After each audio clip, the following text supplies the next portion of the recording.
নমস্কার।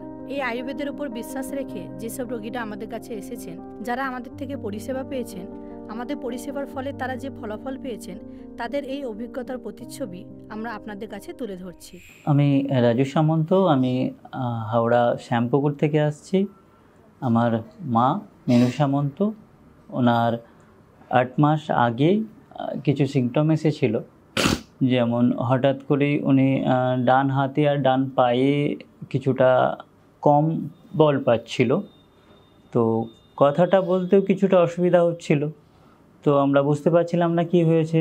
তো কিছু ডক্টর আমাদেরকে বললেন যে এটা একটা অ্যারেস্ট হতে পারে, একটা মাইল্ড অ্যারেস্ট হতে পারে। তো আমরা ডক্টরের কাছে দেখালাম। তো ডক্টর একটা এমআরআই করার সাজেশান দিলেন উনি আমাদেরকে।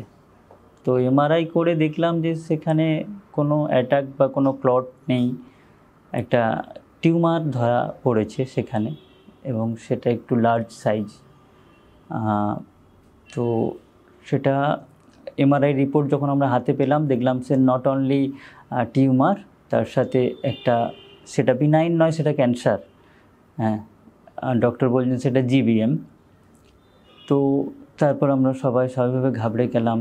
6 মান্থের মাথায় মায়ের একদিন সাডেনলি এটা কনভার্সান হয়।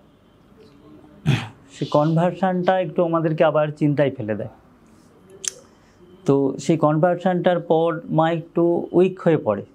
সেকেন্ড কনভার্সানটাতে মা অনেকটাই, যার পর আমরা ভাবলাম যে এটা সেকেন্ড কিছু ডিসিশান আমাদের নেওয়া দরকার। তো তারপর আমরা দেখলাম যে এখানে ওখানে অনেক কিছু আয়ুর্বেদিক আছে, কোনটা নেব কী করব কিছু ডিসিশান নিতে পারছিলাম না। তো আমার একজন ফ্রেন্ডের সূত্র ধরেই আয়ুর্বেদা হসপিটালের খবর পেলাম, এবং সেখানেই রিসেন্টলি এখন মা মোটামুটি স্বাভাবিক। দেখলেন তো, তাদের কথায় যে আত্মবিশ্বাস ফুটে উঠেছে, সেটি আয়ুর্বেদের জন্য সাফল্যের প্রতীক। আরও অনেকের জীবনে আয়ুর্বেদের আলো ছড়িয়ে দেওয়ার আপ্রাণ চেষ্টা আমরা প্রতিনিয়ত চালিয়ে যাচ্ছি। ধন্যবাদ।